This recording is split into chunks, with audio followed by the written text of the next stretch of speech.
প্রিয় দর্শক আসসালামু আলাইকুম। আমরা ফেসবুকে পোস্ট করি এবং যে একটা লাইকের সংখ্যা এটা আমাদের সবাই দেখতে পায়। যেমন এই ভাইটির যে এই লাইক ৮৬ লাইক এটা আমরা দেখতে পাচ্ছি। তো আপনিও পোস্ট করলে ঠিক এরকমভাবেই দেখাবে কতজন লাইক দিয়েছে এই অপশনটা। তো এইটা আপনি চাইলে হাইড করে রাখতে পারেন। তো কিভাবে হাইড করবেন চলুন কথা না বাড়িয়ে ওই প্রসেসটাই দেখানো যাক।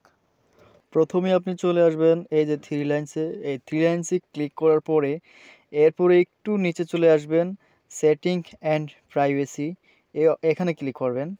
তো এখানে ক্লিক করার পরে এরপরে আপনি সেটিংসে ক্লিক করবেন।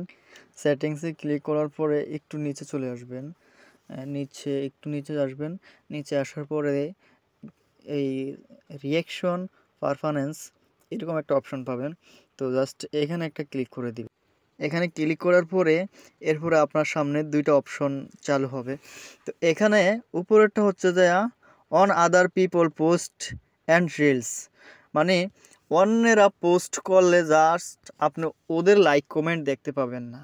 আর দ্বিতীয় নম্বরে আছে on your post and reels, মানে আপনার এটা হচ্ছে যে আপনি পোস্ট করলে অন্য কোনো ফ্রেন্ডস বা কোনো পাবলিক আপনার পোস্টের লাইক কতটা সংখ্যা পড়েছে এটা আপনি দেখবেন না। জাস্ট এখানে অন করে দিবেন।